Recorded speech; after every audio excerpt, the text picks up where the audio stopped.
على إبراهيم وعلى آل إبراهيم في العالمين إنك حميد مجيد. قال الله تبارك وتعالى في كلامه المجيد: أعوذ بالله من الشيطان الرجيم. بسم الله الرحمن الرحيم. إن الذين يكتمون ما أنزلنا من البينات والهدى من بعد ما بيناه للناس في الكتاب أولئك يلعنهم الله ويلعنهم اللاعنون إلا الذين تابوا وأصلحوا وبينوا فأولئك أتوب عليهم وأنا التواب الرحيم. إن الذين كفروا وماتوا وهم كفار أولئك عليهم لعنة الله والملائكة والناس أجمعين خالدين فيها لا يخفف عنهم العذاب ولا هم ينظرون. قال المؤلف والمفسر رحمه الله تعالى: أدام النفع بعلومه وعلومكم في الدارين آمين. إلى أن قال: وقد ورد في الحديث المسند من طرائق يشد بعضها بعضا عن أبي هريرة رضي الله تعالى عنه وغيره أن رسول الله صلى الله عليه وسلم قال: من سئل عن علم فكتمه ألجم يوم القيامة بلجام من نار. اب مفسر رحمۃ اللہ علیہ ان آیات مبارکہ پر احادیث مبارک سے اور آثار و اقوال سے تفسیر فرماتے ہیں کہ جو لوگ چھپاتے ہیں اللہ تبارک و تعالیٰ کے احکامات کو، آیات کو، ان پر اللہ کی بھی لعنت ہے اور تمام لعنت کرنے والے بھی ان پہ لعنت کرتے ہیں. مگر وہ لوگ جو توبہ کریں اور اصلاح کر لیں اور پھر حق بیان کر دیں تو اللہ تبارک و تعالیٰ ان کی توبہ کو قبول فرمانے والے ہیں، کیونکہ سب سے بڑے تواب توبہ قبول کرنے والے اور سب سے بڑے مہربان جو ہے وہ اللہ تبارک و تعالیٰ کی ذات ہے. ہاں البتہ جو لوگ جنہوں نے کفر کیا اور کفر پہ جمے رہے اور کفر پہ مر گئے، ان کی موت بھی کفر پہ آ گئی، تو یہ لوگ ہیں جن پہ اللہ کی لعنت ہے اور تمام مخلوقات کی بھی لعنت ہے، اللہ کے فرشتوں کی بھی لعنت ہے، اور یہ ہمیشہ رہیں گے جہنم میں، اور ان سے نہ تو عذاب کے اندر کوئی تخفیف ہوگی اور نہ ہی وہ مہلت دیے جائیں گے. تو اب اس پر مفسر رحمۃ اللہ علیہ فرماتے ہیں کہ بہت ساری احادیث مبارک ہیں مختلف طرائق سے، مختلف اسانید سے، جو ایک دوسرے کو طاقت پہنچاتی ہیں، اور وہ روایات سیدنا ابی ہریرہ رضی اللہ تعالیٰ عنہ نے بھی اور ان کے علاوہ اور صحابہ سے بھی روایات ہیں کہ حضور صلی اللہ علیہ وسلم نے ارشاد فرمایا کہ من سئل عن علم فکتمہ، اگر کسی شخص سے کوئی مسئلہ پوچھا گیا اور وہ مسئلے کا علم بھی رکھتا تھا، یعنی اسے پتہ تھا کہ حق بات کیا ہے، لیکن اس نے جاننے کے بعد حق کو چھپا دیا، تو ایسے آدمی کو کیا ہے؟ الجم یوم القیامت بلجام من نار، ان کو ایسے آدمی کو قیامت والے دن جہنم کی آگ میں سے لگام دی جائے گی. اللہ تبارک و تعالی معاف فرمائے. اللہ تبارک و تعالی ہر مسلمان کو کتمان حق جیسے عذاب سے محفوظ رکھے. اور اسی لیے میں نے عرض کیا تھا کہ کتمان حق اتنا بڑا جرم ہے کہ یعنی حق کی بات کو چھپا لینا. حق جانتا ہے لیکن چھپا دیا. اچھا، اب چھپانے کے اسباب کیا ہیں؟ یا تو کسی کی قوت و سطوت و اقتدار کو دیکھ کے حق بات چھپا دی تو تب بھی وہی مجرم ہے، یا یہ ہے کہ حق بات چھپانے کا مطلب یہ ہے کہ اس نے لالچ میں، یعنی اپنے دولت حاصل کرنے میں، پیسے حاصل کرنے میں، وظیفہ حاصل کرنے میں، اقتدار حاصل کرنے میں حق بات جو ہے وہ بیان نہ کی، چھپا دی، تو ایسے لوگ جو ہیں وہ قیامت میں جہنم کی لگامیں ان کو چڑھائی جائیں. اور اس سے بھی وہ بدتر آدمی ہے جو حق کو بدل ڈالے. ایک تو ہے حق کو چھپا دینا، ایک ہے کہ حق کے مسئلے کو بدل دینا، تعویل کرنا قرآن میں، اور ایسی ایسی تعویلات قرآن میں کرنی جو قرآن کے اور سنت کے خلاف ہیں، اور مقصد کیا ہے کہ بھی ایک صحیح بات کو بدل دو، جیسے کہ اللہ تبارک و تعالی معاف فرمائے اور ہمیں اور آپ کو اور ہر مسلمان کو ہدایت دے۔ جیسے آج کل بعض لوگ جو ہیں مثلا سود کے بارے میں قرآن میں آتا ہے نا کہ لا تأکلوا الربا اضعافا مضاعفا، کہ بھی سود در سود جو ہے نہ کھایا کرو۔ تو انہوں نے کہا جی یہ تو سود پر سود جو ہے وہ تو حرام ہے، لیکن صرف سود جو ہے وہ حرام نہیں ہے، کیونکہ قرآن میں تو منع ہے کہ اضعافا مضاعفا، یعنی سود در سود۔ ہم تو یہاں سود کی بات نہیں۔ اور دوسرا انہوں نے کہا کہ جی سود جو ہے وہ ہوتا ہے ایک جانب سے، کہ کیا مانا کہ مثلا بڑا ساہوکار ہے، اس نے پیسے قرضہ دے دیا اور سود لیا، لیکن اگر دوسری جانب کو بھی دیا جائے تو یہ تو سود، یہ تو پھر تجارت ہوگی۔ وہ کہتے ہیں جی بینک جو ہے یہاں پر وہ اگر آپ ان سے قرضہ لیں تو وہ آپ سے سود لیتے ہیں، لیکن اگر آپ ان کے پاس پیسے رکھیں تو پھر آپ کو بھی تو دیتے ہیں، تو لہذا یہ تو معاملہ ہے، یہ تو تجارت ہے، یہ تو سود وود ہے نہیں۔ اچھا باقی رہ گئی، انہوں نے کہا کہ جی یہ جو بینک چارج کرتے ہیں یہ تو سروس چارجز ہیں، اس کا تو سود سے کوئی تعلق نہیں، آخر انہوں نے اس نظام کو تو چلانا ہے، بینکیں اور جائیدادیں اور پھر ان کی حفاظت اور اس کے لیے عملہ اور ان کی تنخواہیں تو وہ کہاں سے نکلے گی۔ تو یہ ایسی تعویلات ہیں کہ جو حق بات کو بلا وجہ بدلا جا رہا ہے۔ ورنہ جب حضور صلی اللہ علیہ وسلم نے ایک تعریف فرما دی کہ سود کی کوئی شکل ہے، ایک طرف سے ہو، دو طرف سے ہو، سود در سود ہو، تھوڑا ہو زیادہ ہو، یہ سود ہے، اور فرمایا کہ سود کے لینے والا، دینے والا، لکھنے والا، گواہی دینے والا، سب پہ اللہ کی لعنت ہے۔ تو اتنی واضح بات ہو گئی، اور پھر اکابر نے یعنی اتنی احتیاط کی کہ کتابوں میں تواریخ میں یہ واقعہ موجود ہے کہ امام ابو حنیفہ رحمت اللہ علیہ نے کسی آدمی سے قرض لینا تھا، تو وہ تشریف لے گئے مدت کے بعد قرضے کے وصولی کے لیے، تو عین گرمی کا عالم تھا اور شدید گرمی تھی، اور ان کے دروازے پہ انہوں نے یعنی گھنٹی دی یا ناک کیا یا آواز دی، اور اس کے بعد ہٹ کے بجائے اس کے کہ دروازے کے سائے کے نیچے، شیڈ کے نیچے کھڑے ہو جاتے، دھوپ سے بچتے، تو دھوپ میں کھڑے ہو گئے۔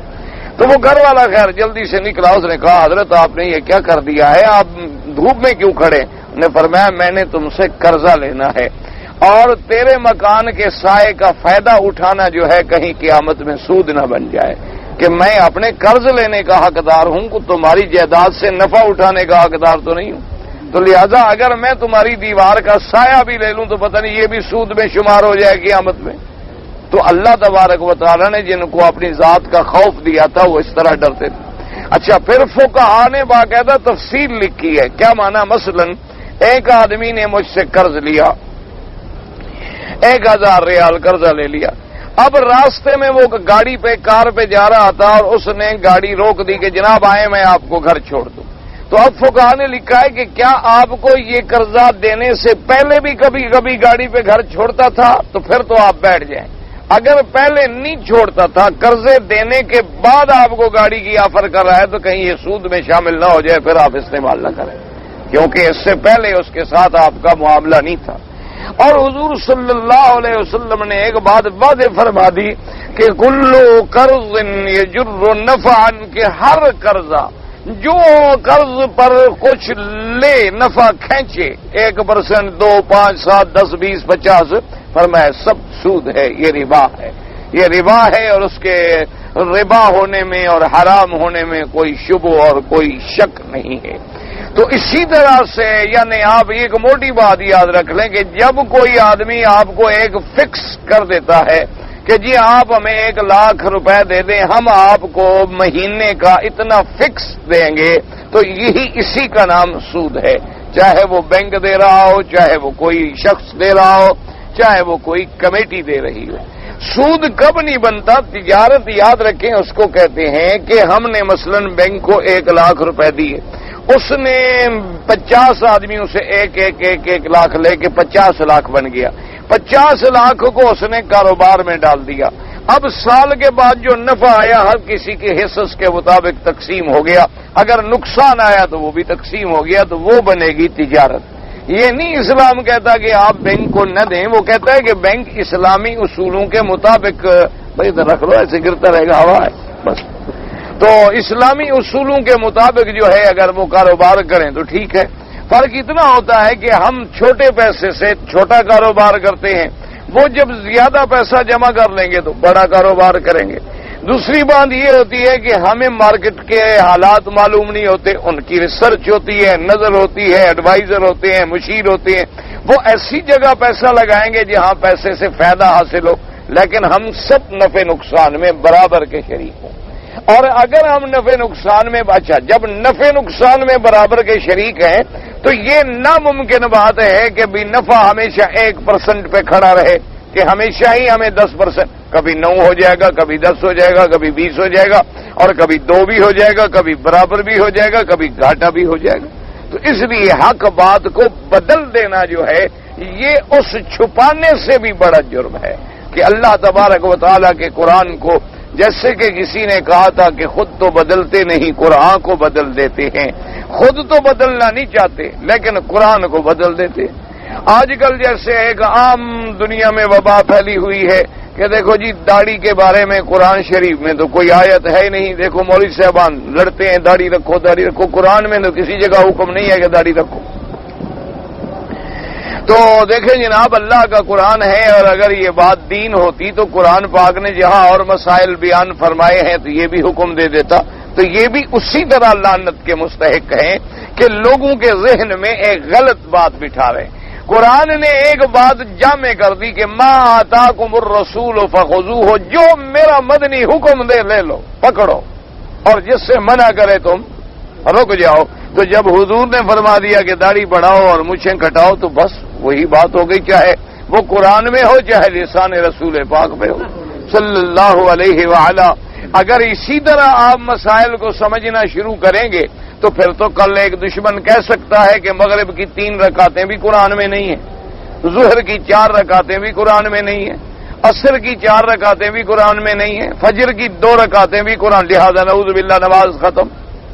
کل کو کوئی ایک بدبخت یہ بھی کہہ سکتا ہے کہ جناب یہ 7.25 تولے سونا یا 52.5 تولے چاندی کی جو حد رکھی گئی ہے کہ 52.5 تولے چاندی ہو جائے تو زکوٰۃ شروع ہو جائے گی، یہ تو قرآن میں کہیں نہیں لکھا ہوا 52.5 تولے، یہ تو قرآن میں کہیں نہیں لکھا ہوا 7.25 تولے سونا۔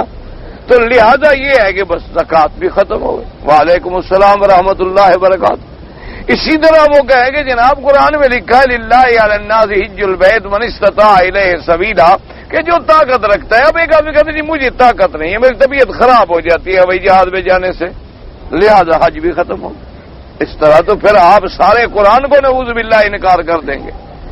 تو اس لیے اب ان باتوں کا فیصلہ کون کریں گے؟ وہ حضرت محمد الرسول اللہ صلی اللہ علیہ وسلم۔ اللہ نے فرمایا نماز قائم کرو، اور قائم کر کے دکھلا کس نے دی؟ حضرت محمد الرسول اللہ۔ اب حضور پاک نے فجر کی کتنی رکعتیں پڑھی اور مغرب کی کتنی پڑھی؟ ایک واضح بات ہے، کوئی انکار کرے گا تو وہ صرف اللہ کے نبی کا انکار نہیں بلکہ اللہ کا بھی انکار ہوگا اور قرآن کا بھی انکار ہوگا۔ اب زکوٰۃ کے مسائل میں حضور پاک نے اتنی وضاحت فرما دی کہ حضرت علی رضی اللہ تعالیٰ عنہ جو تلوار کا غلاف ہوتا ہے نا جس میں تلوار رکھی جاتی ہے، اس میں زکوٰۃ کے مسئلوں کے کاغذ کی تفصیل لکھ کے اس کے ساتھ اندر چھپائی ہوئی تھی کہ کہیں زکوٰۃ کے معاملے میں غلطی نہ ہو جائے کہ بھئی اتنی بکریاں ہوں تو کتنا زکوٰۃ ہے، اتنی گائے ہوں تو کتنی زکوٰۃ ہے، اتنی اونٹ ہوں تو کتنی زکوٰۃ ہے، بھینس ہو تو کتنی زکوٰۃ ہے، فلاں چیز ہو تو کتنی زکوٰۃ ہے۔ تو یہ پورا ایک چارٹ بنا کے سیدنا علی رضی اللہ تعالیٰ عنہ نے چھپا کے لپیٹ کے اندر رکھا ہوا تھا، یعنی اتنی حفاظت فرماتے تھے کہ جو حضور نے فرمایا ہے اس سے کوئی کمی بیشی ہم سے نہ ہو جائے۔ تو اس لیے حق بات کو بدلنا یا ایسے ایسے مسائل ایجاد کرنے اور ایسے ایسے مسائل کا لوگوں کے اندر رواج دینا کہ جو اسلام کے اور قرآن کے اور فرمان رسول کے خلاف ہوں، جیسے آج کل ایک عام یعنی پراپگنڈا ہوتا ہے کہ دیکھو جناب اللہ نے حکم دیا ہے عورت کو کہ جب وہ عمرے کا احرام باندھے تو اس کے چہرے پہ کپڑا نہ لگے، اس کے چہرے پہ کپڑا جو ہے وہ نہ لگے، اس کا چہرہ جو ہے وہ کھلا رہے۔ اور پھر نماز میں جناب دیکھیں کہ ساری کتابوں میں لکھا ہوا ہے کہ عورت کا چہرہ اور ہاتھ جو ہیں وہ کھلے ہوئے ہوں تو نماز پہ کوئی فرق نہیں پڑتا ہے۔ تو انہوں نے کہا کہ جناب دیکھیں تو اس کا مطلب یہ ہے کہ بس عورت اور کوئی کپڑا شپڑا پہن لے تاکہ بلا وجہ جو ہے اس کا کھلا زینت کا اظہار نہ ہوگا کہ چہرہ کھلا ہو اور ہاتھ کھلے ہوں تو کوئی حرج نہیں ہے، لہذا عورت چہرہ کھلا رکھے۔ اس کا آپ انجام دیکھ رہے ہیں کہ پوری دنیا میں عورتیں عبایا پہن لیتی ہیں، چادر پہن لیتی ہیں، لیکن چہرہ اور ہاتھ کھلے رکھتے ہیں۔ کیوں؟ اصولی بات ہے کہ جب آدمی کو کوئی نرم راستہ دکھلانے والا ہو نا تو اس کو تو سارے قبول کر لیتے ہیں۔ سختی کو قبول کرنا جو ہے ذرا مشکل ہوتا ہے، نرمی کا قبول کرنا جو ہے وہ تو سب کے لیے ہے۔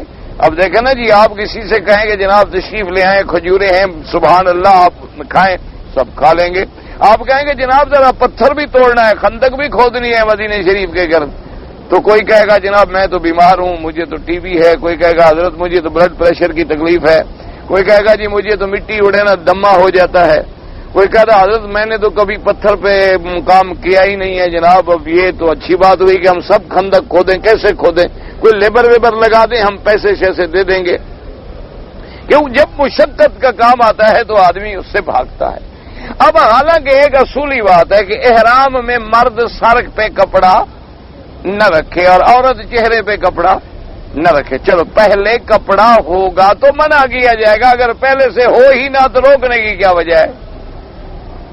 یعنی ایک بات کو اصولی سمجھ لیں کہ اگر عورت کے چہرے پر کپڑا ڈالنا ضروری نہیں تھا تو پھر احرام میں نہ رکھنے کا کیا مطلب؟ پہلے رکھنا ضروری تھا اور احرام میں صرف نہ رکھے۔ اگر پہلے ضروری نہیں تھا تو پھر احرام میں نہ رکھنے کا تو کوئی مطلب ہی نہیں، تو پھر تو فرمان رسول کا کوئی مفساد ہی نہ نکلا۔ نتیجہ یہ نکلا کہ عورت ہر حال میں پردے میں ہوگی لیکن حالت احرام میں اس کے چہرے کو کپڑا نہ لگے۔ اچھا اب جناب اگر مرد آگے آ جائیں، یہ تو اس حالت میں ہے کہ عورت کے چہرے کو کپڑا نہ لگے جب بے پردگی کا اندیشہ نہ ہو۔ اگر آ جائیں تو بی بی عائشہ نے بتلا دیا کہ صدلنا علی وجوہنا، کہ جب لوگ ہمارے سامنے آ جاتے تھے تو ہم کپڑا ڈال لیتے تھے اور جب لوگ ہٹ جاتے تھے تو ہم کپڑا ہٹا دیتے۔ تو ایک وضاحت بھی آ گئی، عمل بھی آ گیا۔ اب اس میں ہیر پھیر اگر مگر چونکہ چنانچہ لگا کہ اللہ کے قرآن کو بدلا جائے کہ صرف عورتیں خوش ہو جائیں یا ان کو اور آزادی مل جائے۔ اچھا جی نماز میں کیا مانا کہ اگر عورت کا چہرہ اور ہاتھ کھلے ہیں تو نماز ہو جائے گی، کیونکہ نماز میں وہ اللہ کی طرف متوجہ ہوگی اور عورت کی نماز ہوگی کہاں؟ گھر میں، کیونکہ نماز تو عورت کا مقام ہی گھر میں ہے۔ اچھا اگر اتفاق میں مسجد میں آ جائے تو اس کی صف آگے ہوگی یا پیچھے ہوگی؟ پیچھے ہوگی۔ تو اگر چہرہ کھلا ہے تو ہم نماز پڑھیں گے یا ادھر دیکھنے جائیں گے؟ تو ایک اصولی سی بات ہے کہ نماز میں جب آدمی اللہ کے دربار میں کھڑا ہوگا اور اللہ اکبر کر کے کھڑا ہوگا پھر مرد آگے ہیں اور عورتیں پیچھے ہیں۔ اچھا پھر حضور صلی اللہ علیہ وسلم نے اپنی زندگی میں یعنی خیر القرون میں کہ آپ کے زمانے سے بہتر زمانہ کوئی ہو نہیں سکتا، ہمارا ایمان ہے کہ جس زمانے میں خود سرکار آپ موجود ہوں، آپ تربیت فرمانے والے ہوں، تو حضور نے فرمایا کہ میرے صحابہ جب تم نماز پڑھ لو فجر کی تو تم اپنی جگہ پر بیٹھے رہا کرو، جلدی نہ کیا کرو تاکہ عورتیں جو ہیں وہ اپنے گھر میں چلی جائیں، عورتیں اپنے گھر میں چلی جائیں تاکہ گلیوں کے اندر جا کے مرد اور عورتوں کے اندر اختلاط نہ ہو جائے، آپس میں نہ مل جائیں۔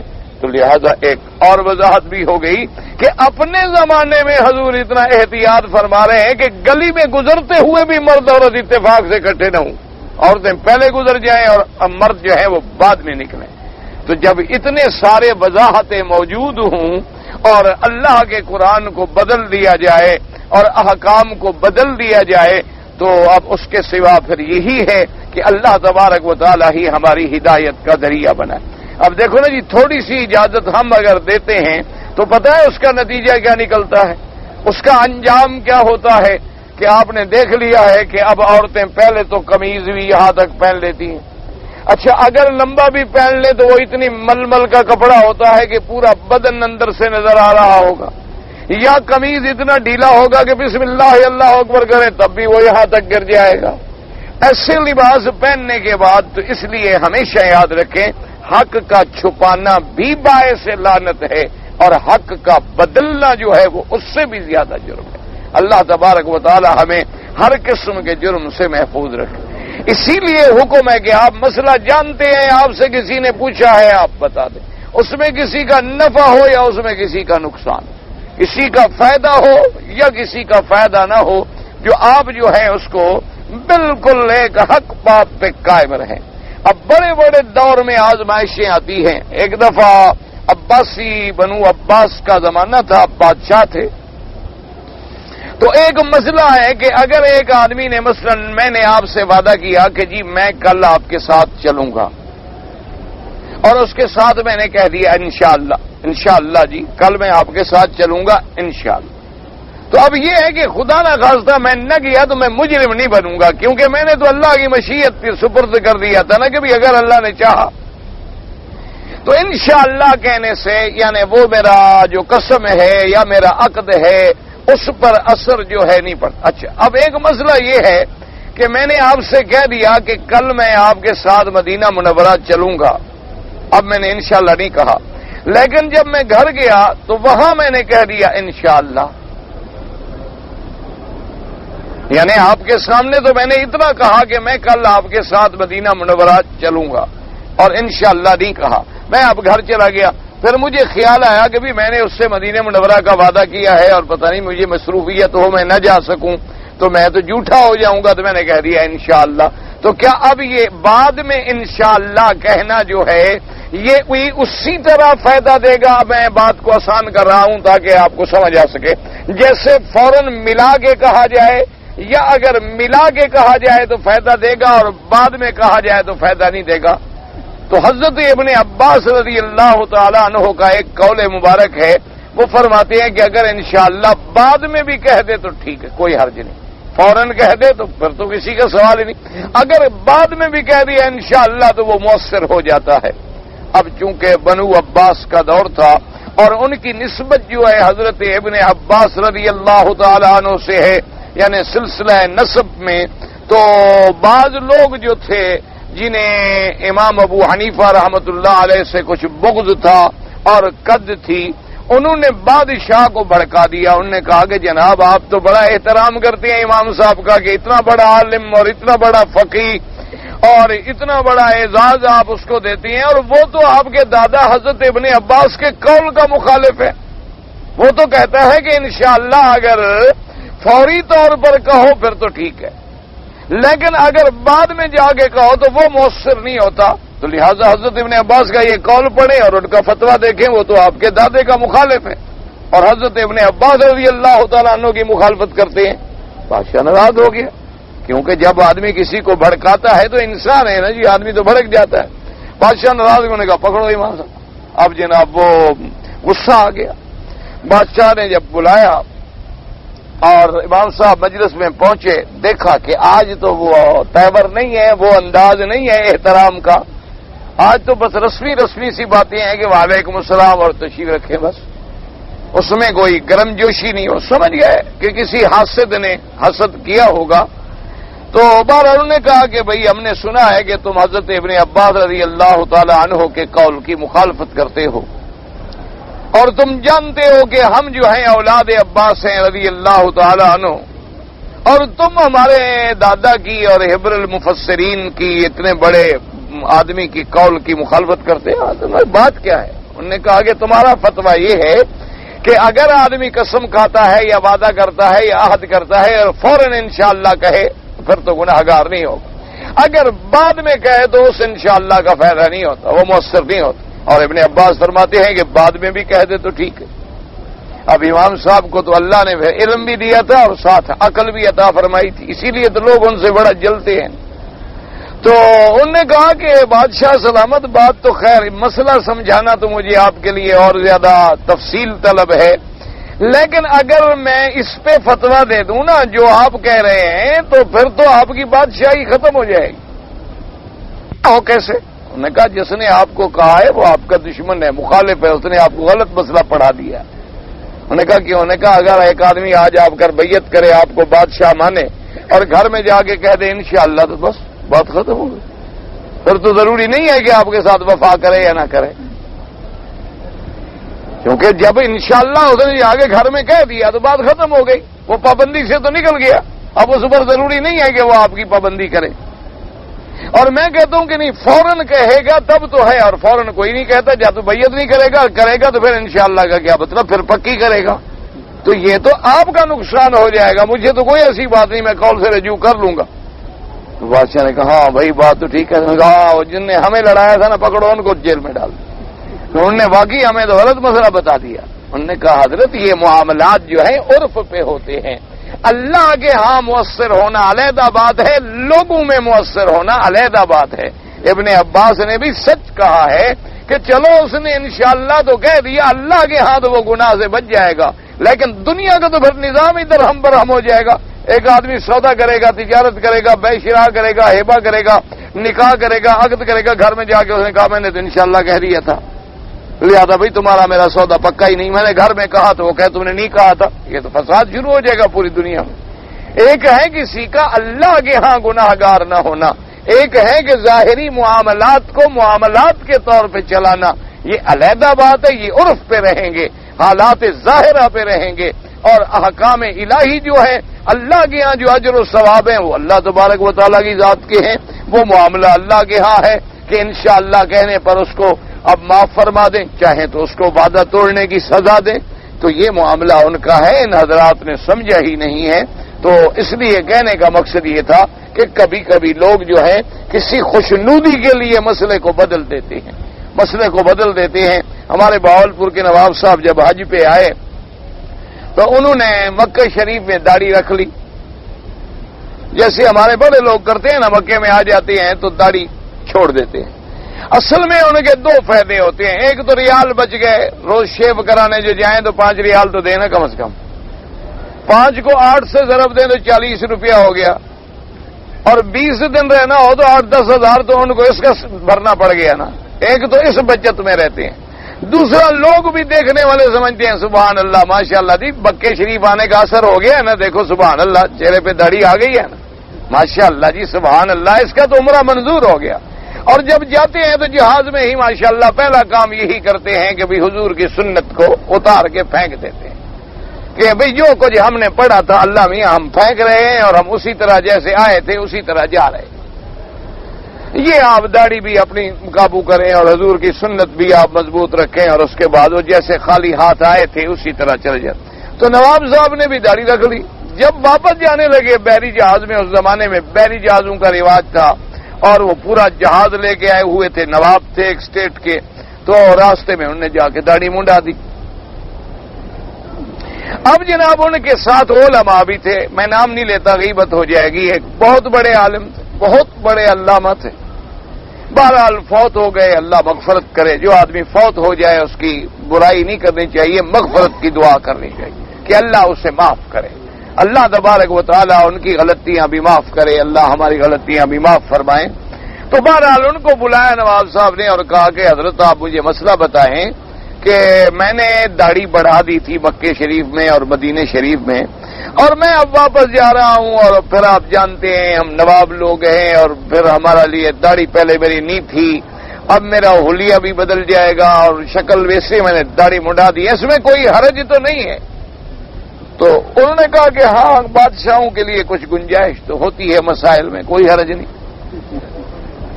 اللہ بہتر جانے بیچارے ڈر گئے، یا اللہ معاف فرمائے کہ اپنے تنخواہ سے گھبرا گئے، خدا جانے، بس فوت ہو گئے، اللہ معاف کر دے ان کو. اس کے بعد جناب انہوں نے ایک اور تھے عالم، ان کو بلایا. انہوں نے کہا کہ بھئی میں نے وہ بڑے بزرگوں سے تو مسئلہ پوچھ لیا ہے، تم بتاؤ میں نے یہ کیا کیا. انہوں نے کہا حضرت بات سیدھی ہے، میں تو ہوں جٹ مولوی اور بدقسمتی میری یہ ہے کہ بلوچ بھی ہوں. میں تو حضرت سیدھی بات کرتا ہوں کہ آپ نے جخ مارا ہے کہ محمد مصطفیٰ کے روضے پہ جو داڑھی رکھی تھی اس کو منڈا ڈالا.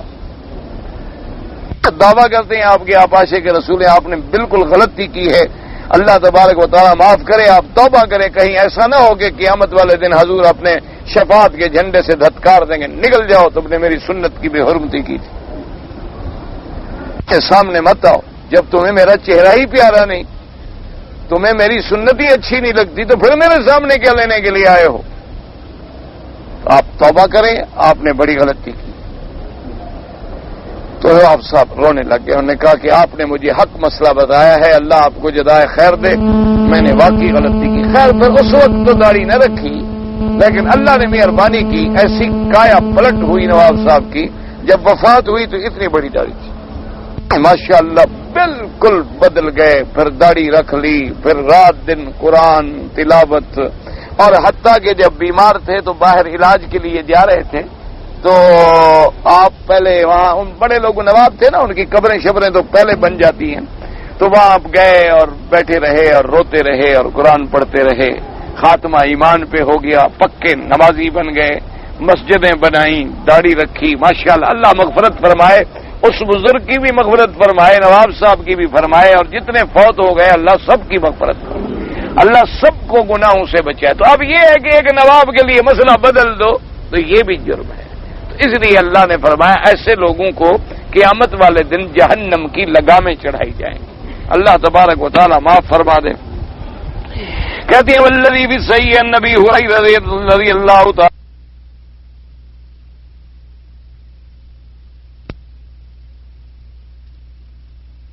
ابی ہریرہ رضی اللہ تعالیٰ عنہ سے وہ فرماتے تھے لولا آیتن فی کتاب اللہ، اگر اللہ کے قرآن میں یہ آیت نہ ہوتی تو میں کسی کو کوئی حدیث نہ سناتا، کوئی بات نہ بتاتا، بس میں علم پڑھتا اور چپ رہتا، لیکن اللہ نے فرمایا کہ جو علم اور چھپائے، تو جب یہ آیت پڑھتا ہوں قرآن کی تو ڈر جاتا ہوں، اس لیے جو بھی حدیث سنی ہے پھر میں لوگوں کو سناتا ہوں اور پہنچاتا ہوں۔ اور وہ آیت کہتی ان الذین یکتمون ما انزلنا من البینات والہدی الآیہ۔ وقال ابن ابی حاتم حدثنا حسن بن عرفۃ قال حدثنا عمار بن محمد عن نبی بن ابی سلیم عن المنہال بن عمرو عن زازان ابی عمر عن البراء بن عازب رضی اللہ تعالی عنہ قال كنا مع النبي صلى الله عليه وسلم في جنازة فقال ان الكافر يضرب ضربة بين عينيه اسمعها كل دابة غير الثقلين فتلعنه كل دابة سمعت صوته فذلك قول الله تعالى اولئك يلعنهم الله ويلعنهم اللاعنون، یعنی دواب الارض۔ اب جناب فرماتی ہیں حضرت براء ابن عازب صحابی ہیں رضی اللہ تعالیٰ عنہ، فرماتی ہیں کنا مع النبی صلی اللہ علیہ وسلم، کہ ہم حضور کے ساتھ تھے ایک جنازے کے اندر، جنازے کی نماز میں ساتھ تھے، اور اس کے بعد حضور نے فرمایا ان الکافر، کافر جب مر جاتا ہے قبر میں ہوتا ہے تو اس کو اللہ کے فرشتے ایک ایسی ضرب مارتے ہیں، دو آنکھوں کے درمیان میں یہاں اس کو مارا جاتا ہے، اور اس کی مارنے کی جو آواز ہے اس کو ہر جانور بھی سن لیتا ہے مگر انسان اور جن نہیں سنتے، کیونکہ اللہ تبارک و تعالیٰ نے عذاب قبر جو ہے وہ انسانوں اور جنوں سے چھپا دیا ہے، کیونکہ اگر ہم بھی سنتے تو پھر کون اپنے مردے دفن کرتا؟ ہر آدمی جا کے اپنے مردے پیر پھینک کے ڈر کے مارے آ جاتا۔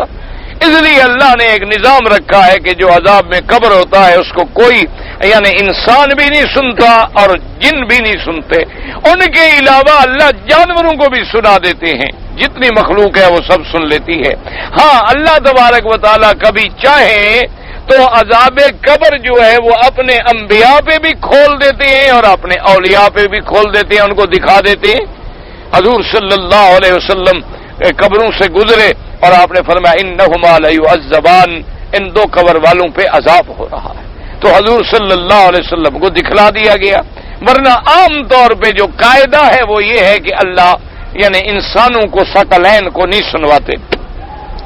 فرماتی ہے کہ جب وہ آواز سنتی ہے اللہ کی مخلوق، کافر کی چوٹ جب پڑتی ہے اس پر، فَتَلْعَنُهُ كُلَّ دَابَّةٍ سَمِعَتْ صَوْتَهُ، جس نے بھی وہ آواز سنی پھر اللہ کے ہر مخلوق، ہر جانور زمین پہ چلنے والا اس کافر پہ لعنت کرتا ہے کہ اے بدبخت تو ایسا کفر نہ کرتا، تو اللہ کے احکام کا انکار نہ کرتا تو تمہیں آج ضرب نہ پڑتی، عذاب نہ ہوتا۔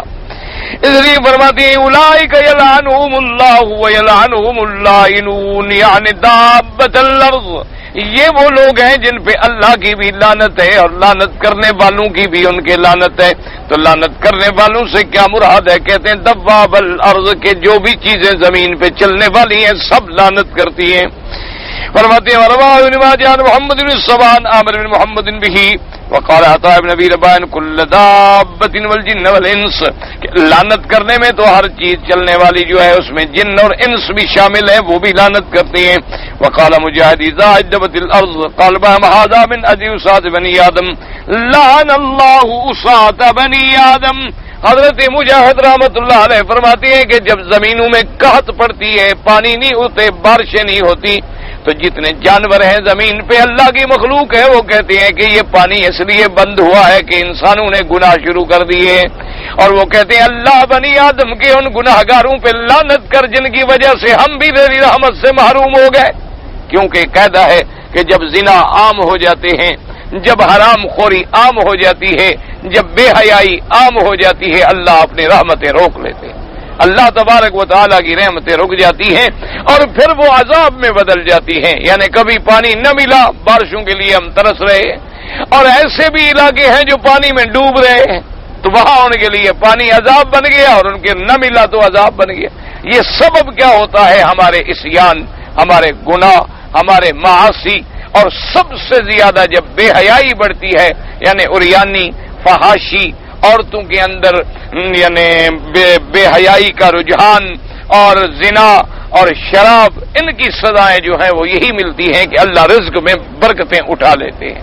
اللہ تبارک و تعالی رحمت فرمائے. آج آپ دیکھ لیں دنیا میں کیا ہو رہا، یعنی آپ اندازہ فرمائیں کہ جو چیز کبھی 2 روپے میں 1 من مل جاتی تھی اب وہ 200 میں بھی 1 من نہیں ملتی. آپ دیکھیں کہ کبھی کسی زمانے میں جو چیز 4 آنے کا 1 سیر مل جاتی تھی اب وہ آپ کو 40 روپے کا بھی 1 سیر نہیں ملتی. وجہ کیا ہے؟ حالانکہ آبادیاں بڑھ رہی ہیں، کھیتیاں بڑھ رہی ہیں، زراعت جدید انداز میں ہو رہی ہے، اور پہلے دور میں تو 5, 8 من 10 من سے زیادہ 1 کلے کی اوسط بھی نہیں ہوتی تھی. یعنی ہمیں یاد ہے کہ ہماری کپاس کا سودا جب 40 روپے من ہوا تھا نا جی، تو والد صاحب اتنے خوش تھے ماشاءاللہ کہ طلباء کو بلایا کہ بھائی آج تو خصوصی طالبوں کے لیے دعوت پکاؤ، آج ان کے لیے بس بڑے بہترین پلاؤ پکاؤ کہ آج ہماری کپاس 40 روپے من بک گئی ہے. تو اب 400 روپے من بکے تو پھر بھی خرچہ پورا نہیں ہوتا. تو اللہ وجہ کیا ہے کہ اللہ نے وہ برکتیں اٹھا لی. اللہ تبارک و تعالی زمین سے برکتیں اٹھا لیتے ہیں، رزق میں برکتیں اٹھا لیتے ہیں، اور پیسے میں برکتیں اٹھا لیتے ہیں. پہلے دیکھیں ایک آدمی 3 روپے، اب ہم نے دیکھا ہے کہ 2 ریال ایک مزدور کی دہاڑی ہوتی تھی. 2 ریال سارا دن کام کرے اور شام کو اس کو 2 ریال ملتے تھے، اور پھر اس کے بعد ہو گئے 3 ریال. جب 3 ریال ہوئے نا تو اتنے لوگ خوش تھے کہ جی ماشاءاللہ جناب 1 ریال بالکل اتنا اضافہ ہو گیا، 50% اضافہ ہو گیا کہ 2 ریال کے بجائے ہمیں 3 ریال ملتے ہیں آج. اب جناب اسی مزدور کو آپ 50 ریال بھی روز کے دیتے ہیں، وہ کہتے ہیں جی روٹی پوری نہیں ہوتی، کیا کریں؟ آپ اندازہ کریں کہ اگر 3 ریال روز تھا اس کا مطلب ہے کہ مہینے کے 90 ریال ہو گئے. اب وہ لیتا ہے 50 ریال روز، مانا مہینے کی 1500 ریال اس کی تنخواہ ہے، لیکن 1500 ریال کے باوجود وہ پریشان. اچھا کئی ہمارے ساتھی ہیں، عرب دوست ہیں، مقصد یہاں کے رہنے والے لوگ ہیں، ان سے پوچھتے ہیں بھی کیا ہو کہ جی بڑے پریشان. تمہاری تنخواہ کتنی ہے؟ کہتے ہیں جی 8000 ریال. 8000 ریال مہینہ تمہاری تنخواہ ہے اور تم پریشان بھی ہو؟ کہتے ہیں حضرت کیا بات کر رہے ہیں، 8000 ریال ہے، 2000 ریال کا تو میرا شگا ہے، 2000 وہاں چلے گئے، باقی میرے پاس رہ گئے 6000 ریال. اس میں تقریباً اوسطاً میری گاڑی کا خرچہ جو ہے وہ 1000 ریال ہے. 1000 وہاں سے چلا گیا تو باقی 5000. اگر مہینے میں 1 شادی ہو جائے تو بیگم صاحبہ کو تو 20000 ریال کے سوٹ اور کپڑے اور میک اپ کا سامان چاہیے، تو باقی کیا کروں؟ میں تو حضرت ہر وقت مقروض ہوں.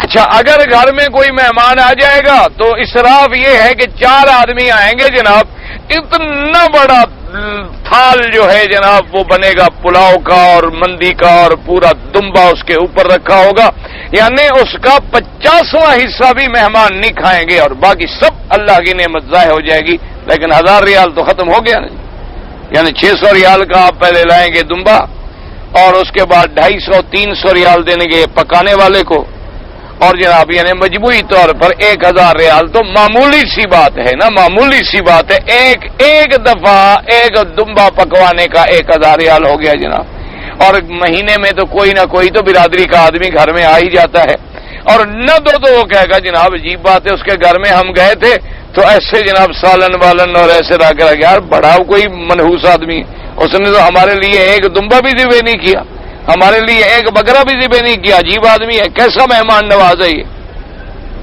تو وجہ کیا ہے کہ وہ برکتیں جو ہیں وہ اٹھ گئی ہیں، اللہ تبارک و تعالی اللہ پاک رحم، اور اٹھ جانے کی وجہ کیا ہے؟ یاد رکھو معاصی، اللہ کا عذاب کبھی نہیں آتا مگر ہمارے گناہوں سے، اور کبھی نہیں ٹلتا جب تک کہ ہم اللہ کے راستے پہ سچی توبہ نہیں کریں گے۔ اللہ تبارک و تعالی ہمیں نصیب کرے توبہ۔ وقال ابو العالی الربیع بن انس وقتادہ ویلعنهم اللاعنون، کیا معنی؟ ان نے فرمایا یعنی تلعنهم الملائکۃ والمؤمنون، سے حق چھپانے والوں پر اللہ کے فرشتے بھی لعنت کرتے ہیں اور مومن بھی لعنت کرتے ہیں۔ وقد جاء فی الحدیث ان اللہ لم یستغفر له كل شیء تلیتان فی البحر، حدیث سے مبارک میں آیا کہ جیسے عالم دین کے لیے ہر چیز اللہ سے بخشش مانگتی ہے، معافی مانگتی ہے، حتیٰ کہ دریاؤں کی مچھلیاں جو ہیں وہ بھی عالم کے لیے معافی مانگتی ہیں، اللہ تبارک و تعالیٰ سے بخشش مانگتی ہیں۔ یہی وجہ ہوتی ہے نا جی کہ علم والوں کے کچھ نہ کچھ حالات اللہ پاک کی رحمت سے گزر جاتے ہیں، کیونکہ لاکھوں لوگ ان کے لیے دعا کر رہے ہوتے ہیں، لاکھوں لوگ جو ہے ان کے لیے اللہ تبارک و تعالیٰ سے معافی مانگ رہے ہوتے ہیں، تو ان کی دعاؤں کے صدقے میں ہم لوگوں کی گاڑی نکل جاتی ہے، گاڑی چلتی رہتی ہے، ورنہ حالات تو اللہ رحمت کرے ہمارے بھی خراب ہو گئے، ہر آدمی کے تقریباً اپنے اپنے ماحول کے مطابق خراب ہو گئے، لیکن ایسی دعائیں مل جاتی ہیں کہ جن دعاؤں کے صدقے میں پھر اللہ ہم پہ بھی راضی ہو جاتے ہیں، معافی مل جاتی، یعنی آدمی حیران ہوتا ہے۔ ایک دفعہ میں باہر میں سفر کر رہا تھا کسی افریقی ملک کا، تو مجھے کسی نے کہا کہ یعنی آگے ایک شہر سے گزرنا تھا، وہاں سے پھر ہم نے اور آگے کوئی تقریباً 100 کلومیٹر جانا تھا، جلسہ تھا، تو انہوں نے کہا جی کہ اس شہر میں ایک بزرگ ہیں، اللہ والے ہیں، اور بڑا موحد آدمی ہے، بڑا سچا صحیح معنوں میں خالص عقیدے والا بندہ ہے، اور پھر اتنی اللہ والے ہیں کہ الحمدللہ ان کی اوابین، اشراق، نماز، تہجد، اور کبھی اللہ کی رحمت سے قضا نہیں ہوئی، اور بوڑھے ہو گئے، آج بھی وہ مشین چلا کے اپنے ہاتھ سے جو کمائی کرتے ہیں اسی سے کھاتے ہیں، اور جو بچتا ہے اس کو خیرات کر دیتے ہیں۔ جب ان نے تعریف کی تو میں نے کہا بھئی اس شہر سے گزر رہے ہیں، تو اگر ایسے اللہ والا ایک موحد بھی ہو، عالم بھی ہو، عابد بھی ہو، تو کم از کم اس کی زیارت ہی صحیح، ان سے ہم دعا ہی کرا لیں۔ تو میں نے کہا بھئی ایسا ہو سکتا ہے کہ ہم کوئی آدمی اپنے ساتھی ہوں؟ انہوں نے کہا جی اپنے پیچھے جو گاڑیاں آ رہی ہیں ان میں ایسے آدمی ہیں جو ان کی جگہ جانتے ہیں، تو ہم 3-4 کاروں میں تھے ہم لوگ، خیر ہم نے وہ گاڑی برابر سرابر کر کے ان کو کہا کہ بھی فلاں آدمی کو مل کے پھر ہم نکلیں گے، انہوں نے کہا ٹھیک ہے، تو وہاں خیر ہم چلے گئے، واقعی ماشاءاللہ ان کے چہرے پہ نور، اللہ تبارک و تعالیٰ، کیوں دین اور ایمان کا، عبادت کا پھر اثر تو ہوتا ہے نا، بالکل بوڑھے آدمی، بڑے کمزور، لیکن چہرہ اتنا ماشاءاللہ منور، اور اتنی خوش ہوئے، اتنی جناب کئی دفعہ مجھے گلے سے لگایا اور بڑی محبت سے ملے، کہنے لگے کہ دیکھو بیٹا آپ کی کیسٹیں جو ہے نا توحید کی وہ حاجی لے آتے ہیں اور میرے پاس ہیں، میں نے سنی ہے، اور کوئی میری رات ایسی نہیں ہے تہجد کی جب میں نے تیرے لیے رو کے دعائیں نہ کی ہوں اللہ سے۔ میں نے کہا حضرت مجھے تم ملے نہیں، انہوں نے کہا بس تم توحید کا کام کر رہے ہو، ہم تمہارے لیے دعا کر رہے ہیں بس، اور کیا رشتہ ہے اس سے بڑا، کیا رشتہ ہو سکتا۔ تو میرے گھر میں کہنے کا حضرت میں نے تو ابھی 100 میل سفر کرنا ہے، جلسے پہ پہنچنا ہے، اور جلسے سے پہلے میری مجبوری ہے، میری عادت ہے، میں کھانا نہیں کھا سکتا۔ تو کہنے لگے کہ اچھا پھر یہ 10 مجھے یاد ہے 10 یا 20 ریال یا روپے اور ان کا جو سکہ تھا، کہنے لگے پھر یہ پیسے رکھ لو، کسی جگہ ہوٹل میں بیٹھ کے جب موقع ملے کھا لینا میری طرف سے دعوت۔ تو یہ ان لوگوں کی دعائیں ہیں، ورنہ ہم کیا ہیں، ہم تو روح سیاہ ہیں، مجسمہ گناہ ہیں، اگر ایسے لوگوں کی دعائیں ہمارے ساتھ نہ ہوں تو ہم تو زمین پہ چلنے کے قابل بھی نہیں، ان لوگوں کی دعائیں ہوتی ہیں جو اٹھا لیتی۔ اور اس کے بعد جناب فرماتی ہیں کہ وجہ فی هذه الآیات ان کاتب العلم یلعنه الله والملائکۃ والناس اجمعون واللائنون ايضا. اللہ نے فرمایا کہ جو آدمی علم رکھنے کے بعد حق بات کو چھپاتا ہے اللہ بھی اس پہ لعنت کرتے ہیں، ملائکہ بھی لعنت کرتے ہیں، لوگ بھی لعنت کرتے ہیں، اور لعنت کرنے والے بھی لعنت کرتے ہیں. وہم کل فصیح و آجمی، یعنی وہ ہر چیز بولنے والی اور نہ بولنے والی، یہ مراد ہوتا ہے، یعنی جانور ہو یا انسان ہو. اما بلسان المقال او الحال، چاہے وہ لعنت کرتے ہیں قول سے یا ان کی جو حالت ہے وہ خود گویا کہ ان پہ لعنت کر رہی ہوتی ہے. اللہ کان لہ عقل ویوم القیامہ واللہ عالم، یعنی اگر اس کو عقل ہوتا تو اس کا حال بتلا رہا ہے کہ یہ بھی ان کو لعنت کرنے والے ہیں. اور اس کے بعد وہ کہتے ہیں کہ قیامت والے دن ثم اللہ تعالی من هؤلاء من تاب الیہ، پھر اللہ نے استثناء کیا کہ وہ کون بچے گا. الا الذین تابوا واصلحوا وبینوا ای رجعوا عما كانوا فیہ واصلحوا اعمالهم، وہ جو کتمان میں تھے اس کام کو چھوڑ کے لوٹ آئے، اپنے اعمال کو بھی اچھا کیا. وبینوا للناس ما كانوا یکتمونہ، اور لوگوں کے لیے وہ بیان کر دیا جو چھپاتے تھے. فاولئک اتوب علیہم وانا التواب الرحیم، اللہ نے فرمایا توبہ کرنے والے جو ہیں پھر ان پر میں بھی مہربانی کر کے ان کی توبہ کو قبول کرتا ہوں. وفی ھذا دلالۃ علی ان الداعیۃ الی کفر او بدعۃ اذا تاب الی اللہ تاب اللہ علیہ، اس آیت میں یہ بات بھی دلیل ہو گئی، مسئلہ سمجھ آ گیا کہ اگر کوئی آدمی کفر کی طرف بلانے والا ہے یا بدعت کی طرف بلانے والا ہے لیکن پھر اس نے توبہ کر لی تو اللہ اس کی توبہ بھی منظور فرما لیتے ہیں. وقد ورد ان الامم السابقۃ لم تكن توبۃ تقبل من مثل هؤلاء منهم ولكن هذا من شریعت نبی التوبۃ ونبی الرحمہ صلوات اللہ وسلامہ علیہ. اب مفسر فرماتے ہیں کہ پہلی امتیں جو گزری ہیں ان میں ایک تو ہے کافر اور ایک تھا لوگوں کو کفر کی طرف بلانے والا، ایک ہے لوگوں کو بدعت کی طرف بلانے والا. تو پہلی امت میں ایسے لوگوں کی توبہ قبول نہیں ہوتی تھی. تو کہتا ہے یہ نبی التوبۃ و نبی الرحمہ، یہ حضور پاک صلی اللہ علیہ وسلم کی برکت سے حضور پاک صلی اللہ علیہ وسلم کو چونکہ اللہ نے رحمت للعالمین بنا کے بھیجا، آپ کو چونکہ نبی توبہ اور نبی الرحمہ بنا کے بھیجا، ان کی وجہ سے اللہ کی رحمت ہے کہ ہماری یہ توبہ جو ہے اگر سچے دل سے کریں تو قبول ہو جاتی ہے. اس کے بعد فرماتے ہیں ثم اخبر تعالی من کفر به واستمر به الحال الى مماته. اب اللہ پاک بتلاتے ہیں کہ جن لوگوں نے کفر کیا اور اسی کفر پہ جمے رہے حتیٰ کہ موت آ گئی، ان پہ کیا ہے فرمایا اولئک علیہم لعنت اللہ والملائکۃ والناس اجمعین خالدین فیہا، یعنی کس میں رہیں گے؟ اسی لعنت میں. التابعۃ لہم الی یوم القیامہ، یہ لعنت میں رہیں گے قیامت تک. ثم المصاحبۃ لہم فی نار جہنم، اور اس کے بعد پھر جہنم میں ڈالے جائیں گے، وہ لعنت ان کے ساتھ ہوگی. لا یخفف عنہم العذاب یا ای لا ينقص عما هم فیہ، نہ تو عذاب گھٹے گا ولا هم ينظرون، اور نہ ان کو مہلت ملے گی. لا یغیر عنہم ساعة واحدة ولا یفتر بل هو متواصل دائم ونعوذ باللہ من ذلک. اللہ ایسے عذاب سے پناہ دیں. قال ابو العالیہ وقتادہ ان الکافر یوقف یوم القیامۃ یلعنہ اللہ ثم تلعنہ الملائکۃ ثم یلعنہ الناس اجمعون. اور انہوں نے فرمایا کہ کافروں کو اور ایسے لوگوں کو جو کفر کی دعوت دینے والے، بدعت کی دعوت دینے والے، ان کو اللہ میدان حشر میں کھڑا کریں گے. پہلے ان پہ اللہ لعنت بھیجیں گے، پھر ملائکہ لعنت بھیجیں گے، پھر سارے حشر والے بھی لعنت بھیجیں گے. اب مفسر رحمۃ اللہ علیہ ایک مسئلہ بیان فرماتے ہیں لا خلاف فی جواز لعن الکفار وقد کان عمر بن الخطاب رضی اللہ تعالی عنہ ومن بعدہ من الائمہ یلعنون الکفرۃ بالقنوت وغیرہ. اب مفسر فرماتا ہے کہ کافروں پہ لعنت کرنے میں تو کوئی اختلاف ہی نہیں، یعنی آدمی کہ لعنت اللہ علی الکافرین، لعنت اللہ علی الظالمین، لعنت اللہ علی الکاذبین، کہ اللہ کافروں پہ لعنت کرے، اللہ تبارک تعالیٰ ظالموں پہ لعنت کرے، یہ تو بلا اختلاف جائز ہے. کیونکہ دعائے قنوت میں سب صحابہ کافروں پہ لعنت کرتے تھے، اللہم لعن الکفرہ اللہم لعن الکفرۃ. البتہ اب یہ ہے کہ کسی کافر معین پر کہ فلاں ابن فلان پہ لعنت یہ جائز ہے یا نہ. ایک تو ہے نا مطلق کافروں پہ لعنت. فَأَمَّا الْكَافِرُ وَالْمُعَيَّنُ فَقَدْ ذَهَبَ جَمَاعَةٌ مِّنَ الْعُلَمَاءِ إِلَىٰ أَنَّهُ لَا يَلْعَنُ لأننا لا ندری بما یختم اللہ لہ.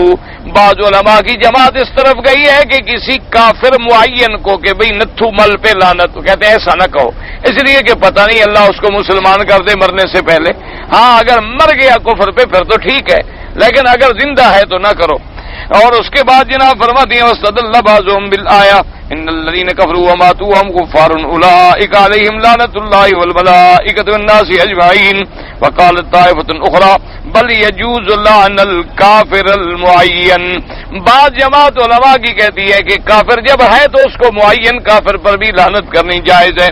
واختار الفقيه ابو بکر بن العربي المالكي ولكنه يحتج بحديث فيه ضعف واستدل غيره بقوله عليه السلام في قصة الذي كان يؤتى به سكران ويحد وقال لعنه الله ما اكثر ما يؤتى به. فقال رسول الله تلعنه فانه يحب الله ورسوله ودل على من لا يحب الله ورسوله يلعن والله اعلم. اب فرماتے ہیں کہ بعض علماء نے فرمایا کہ معین کافر پر بھی لعنت کرنی جائز ہے، اور اسی کو ابو بکر ابن العربی مالکی نے بھی اختیار کیا ہے. مفصل فرماتے ہیں انہوں نے بعض حدیثوں سے استدلال کیا لیکن وہ حدیثیں جو ہیں ضعیف ہیں. اور بعض علماء فرماتے ہیں کہ نہیں، ایک حدیث میں ہے کہ ایک شرابی کو لایا گیا، اس کو جب حد ماری گئی تو ایک آدمی نے کہا کہ لعنت اللہ. دیکھو یار کتنا لعنتی ہے، بار بار یہ کوڑے کھاتا ہے پھر بھی شراب نہیں چھوڑتا. تو حضور نے فرمایا کہ اللہ تعالیٰ لعنت نہ کرو، کیونکہ بہرحال یہ مسلمان ہے، اللہ کے رسول کو محبوب رکھتا ہے، غلطی کی تو سزا بھگت رہا ہے، لعنت اس کو نہ کرو. تو اس لیے مفسرین اور علماء نے استدلال کیا کہ علام اللہ یحب اللہ ورسولہ، جو اللہ کے رسول کو محبوب رکھنے والا نہ ہو اس پہ لعنت جائز ہے، کیونکہ یہ تو مسلمان تھا نا، اللہ کے رسول کو محبوب رکھنے والا. تو اس لیے بعض علماء نے فرمایا کہ جو لوگ اللہ اور اللہ کے رسول کو محبوب نہیں رکھتے ان پر لعنت جو ہے وہ جائز ہے.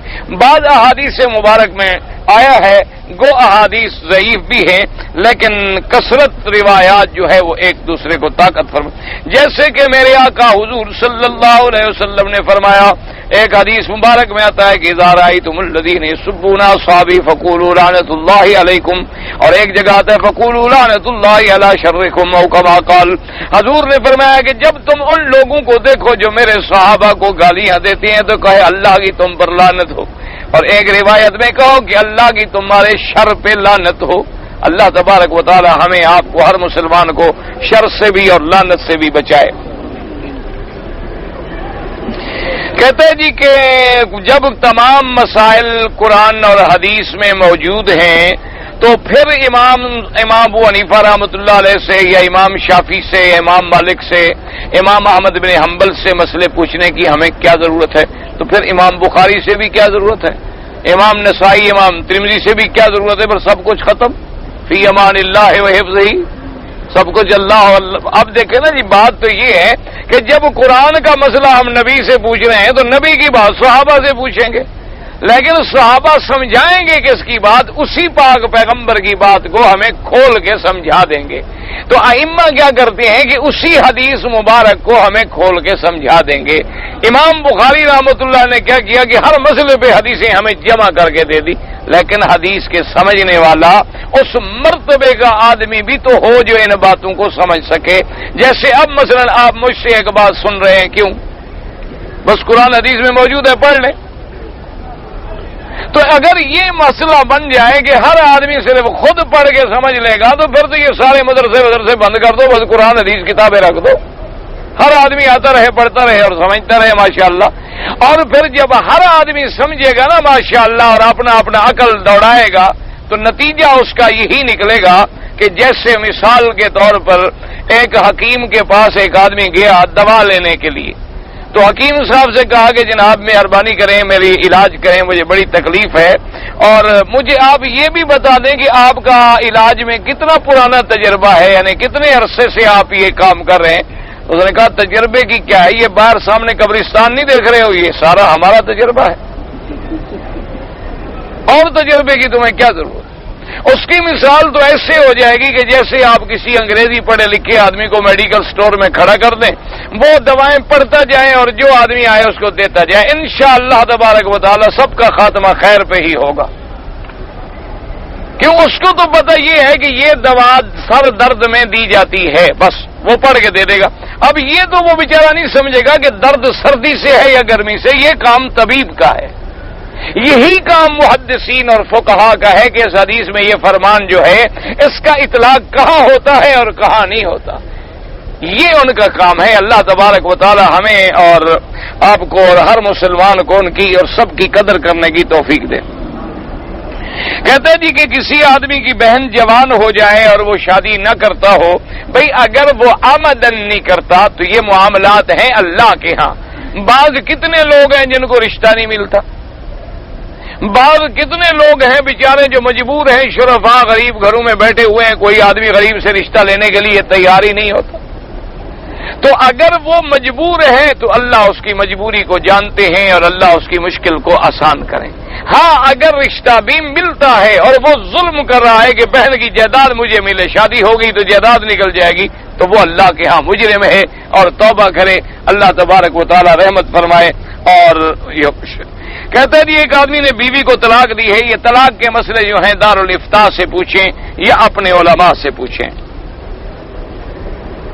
کہتا ہے نہیں میں نے ایک کتاب میں پڑھا تھا کہ امام شافعی کہتا ہے کسی آدمی نے زنا کیا، اس سے ایک لڑکی پیدا ہوئی تو اس سے پھر اس آدمی کا نکاح ہو سکتا ہے۔ کسی کتاب میں اس نے پڑھا تھا اور مولوی مکی سے پوچھنے اب آ گیا ہے بادشاہ۔ کتاب میں جب تم نے پڑھا تھا تو کافی ہے تمہارا پڑھا ہوا، خود سمجھ لو، مجھ سے پوچھنے کیوں آئے ہو؟ پہلے اصول کی بات سمجھا کرو، یہ مسائل مشکل ہوتے ہیں۔ اولاد نکاح سے ہوتی ہے یا بغیر نکاح کے بھی اولاد ہوتی ہے؟ ہاں جی، بغیر نکاح کے اگر اولاد ہے تو وہ اولاد شرعاً تمہاری کہلائے گی؟ تو اولاد جو صحیح النسب ہو اس سے نکاح حرام ہوا نا، وہاں تو نسب ہوا ہی نہیں، نکاح ہوا ہی نہیں، یہ علیحدہ بات ہے کہ نہیں کرنا چاہیے۔ وہاں اگر آپ پڑھتے تو آگے لکھا ہوا ہے، لیکن اس کو آپ نے اچھی طرح پڑھا نہیں۔ ایک ہے مسئلہ کہ جب وہ لڑکی نہ بنی، جب لڑکی نہ بنی تو اجنبی ہے، اجنبی سے نکاح ہو سکتا ہے۔ ہاں اب یہ علیحدہ بات ہے کہ وہ خود تو بدبخت جانتا ہے نا کہ میرے نطفے سے ہے، لہذا اس کو ایسا نہیں کرنا چاہیے تاکہ پھر بلا وجہ ایک باپ اور بیٹی کا رشتہ جو ہے وہ ذہن میں تو رہے گا نا، ورنہ شرعاً تو کوئی رشتہ نہیں۔ شرعاً تو رشتہ تب ہوتا ہے جب نکاح ہو، الولد للفراش وللعاہر الحجر۔ حضور نے فرمایا کہ لڑکا اس کا ہے جس کا نکاح ہے، اگر زانی نے منہ کالا کیا اس کا تو پتھر ہے، اس زانی کا بچہ ہم شمار نہیں کریں گے، بچہ تو اس کا شمار ہوگا جس کا نکاح ہوگا۔ جی تو اگر مجھے صحیح حدیث مل جائے تعامل اہل مدینہ اس کے خلاف ہو تو میں تعامل اہل مدینہ کو مانوں گا، یہ امام مالک نے کہا ہے تو امام مالک سے پوچھنا قبر میں نے تو نہیں کہا۔ موطا امام مالک میں مقدمے میں لکھا ہوا ہے کتاب اللہ کے بعد امام مالک ہے، اس کو سیاستہ میں داخل نہیں کیا گیا، تو یہ اللہ کی مرضی ہے، سب سے پہلے لکھی موطا امام مالک ہے، یہ باقی تو سب لوگوں نے ان سے سیکھا ہے۔ بھئی یہ تو اللہ کی شان ہے، مثلا آپ عبد الباسط کو اللہ نے قرآن میں نام دے دیا، ان کے استاد کا اتنا نام نہیں ہے، تو پھر اس کے استاد کی شان ہی ختم ہو گئی، اس کی قرات بھی ختم ہو گئی۔ یہ اللہ کی مرضی ہے، کبھی اللہ چھوٹے کو شان دے دیتے ہیں بڑے کو نہیں دیتے، لیکن اس کا معنی یہ تو نہیں ہوتا کہ ان کی کتاب جو ہے وہ مقبول نہ ہو۔ باقی بات سنیں تعامل اہل مدینہ کا پتہ بھی ہے آپ کو، اہل مدینہ سے کیا مراد ہیں؟ جو آج کر رہتے ہیں مدینے میں، جو میلاد کرتے ہیں، یہ بھی اہل مدینہ میں شامل ہیں؟ یا امام مالک کے زمانے میں جو مدینے میں رہتے تھے، وہ جو رہتے تھے اس زمانے میں وہ کون تھے، یا تابعی یا صحابی؟ تو تابعی اور صحابی بھی حدیث کا مخالف ہو سکتا ہے؟ کوئی عقل کیا کرو نا، سیکھا کرو بات کہ بھئی ایک حدیث مجھے مل گئی لیکن وہ کہتی ہیں کہ سارے صحابہ اس پہ عمل نہیں کر رہے، تو اب اس کا مطلب ہے کہ صحابہ کے پاس کوئی اور حدیث ضرور موجود ہے، ورنہ وہ حضور کا فرمان کیوں چھوڑتے؟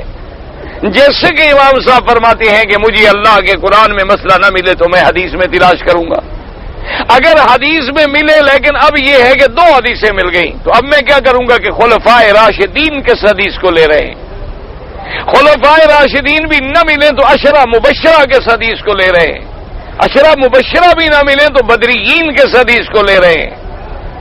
تو یہ بات ہوتی ہے سمجھنے کی، یہ معنی نہیں ہوتا کہ مدینے کا تو اتنا قدر کر رہا ہے کہ مدینے والوں کی بات کو میں نہیں چھوڑتا، اور جس کی وجہ سے مدینے کو شرف ملا ہے نبی کی بات کو وہ چھوڑ رہا ہے۔ تم خود جاہل ہو، امام مالک کو نہ سمجھو تو میں کیا کروں؟ جس کے نزدیک مدینے والوں کا عمل اتنا عزت کر رہا ہے، مدینے والوں کے تعامل کو عزت کیوں ملی؟ اس وجہ سے کہ مدینے میں میرے مدنی محمد کی ذات تھی، اور وہ لوگ حضور کی حدیث پہ چلنے والے تھے اور حضور کے فرمان سے ادھر ادھر ہٹنے والے نہیں تھے۔ اللہ پاک ہمیں بھی حضور کی غلامی نصیب فرمائے۔ بات کو سمجھا کرو۔ سپاہ صحابہ کے ساتھی شہید ہو رہے ہیں، اللہ ان کے درجات بلند کرے۔ اللہ تبارک و تعالی حق اور استقامت پہ، دیکھو جی یہ تو قاعدہ ہے، تاریخ دیکھ لیں آپ، ہمیشہ حق اور باطل کی رزم گاہ رہی ہے اور قیامت تک رہے گی۔ سیدنا نوح علیہ السلام کے زمانے سے لے کر آج تک دیکھ لو، دعا یہ کرو کہ مرنا تو ہم سب نے ہے۔ ایک آدمی چوری کرتے مر گیا، ایک آدمی ڈاکہ ڈالتے مر گیا، ایک آدمی بینک لوٹتے مر گیا، اور ایک آدمی سیدنا صدیق کی عظمت پہ مر گیا۔ مرنا تو سب نے ہے، کیا تو کہو کہ ہم نے نہیں مرنا، ہم نہیں مریں گے، ہم نے بھی تو مرنا ہے نا جی۔ لیکن اب دیکھو دونوں کی موت کا اندازہ کر لو، مر سب گئے، لیکن آج تک غازی علم الدین غازی علم الدین غازی علم الدین کیوں؟ کیا غازی علم الدین کوئی عالم تھا، مولوی تھا، کوئی پڑھا لکھا آدمی تھا؟ ایک عام ادنا آدمی تھا، لوہار کا بیٹا تھا، جاہل مطلق انگوٹھا چھاپ، لیکن آج تک دنیا اسے یاد کر رہی ہے۔ اس کی وجہ کیا ہے کہ وہ ناموس رسالت پہ کٹ گیا۔ تو اس لیے اگر اللہ کے نبی کے لیے، اسلام کے لیے، عظمت صحابہ کے لیے، وہ تو خوش نصیب ہے۔ اللہ تبارک و تعالیٰ ان کے درجات بلند کرے اور فتنوں سے محفوظ رکھے۔ اللہ پاک امن امان سلامتی رکھے ہر ملک میں۔ ہر نماز کے بعد ہاتھ اٹھا کے دعا کرنا یہ ثابت نہیں ہے حدیثوں میں۔ حضور پاک نے ہاتھ اٹھا کے، جیسے ہمارے ہاں رواج ہے، ایسے دعا نہیں کی۔ دعا فرماتے تھے لیکن ہاتھ نہیں اٹھاتے تھے۔ تو اس لیے بہرحال یہ کوئی ایسے مسئلے نہیں ہیں، ویسے مطلقاً دعا کا حکم موجود ہے، نماز کے بعد دعا کرنے کا حکم موجود ہے، اور یہ بھی حدیثوں میں موجود ہے کہ اگر ہاتھ اٹھاتے ہیں تو اللہ فرماتے ہیں مجھے حیا آتی ہے کہ میں اپنے بندوں کے ہاتھوں کو خالی کر دوں۔ تو اس لیے کبھی اٹھا لیا کرو۔ یہ ہمارے ہاں جو ضد بن گئی ہے نا کہ دو دو تین تین دفعہ دعائیں اور ہاتھ، یہ ضد نہ کیا کرو۔ کبھی اٹھا لیا، کبھی مانگ لیا، کبھی نہ مانگا، کبھی چھوڑ دیا، تاکہ سب حدیثوں پہ عمل ہو جائے۔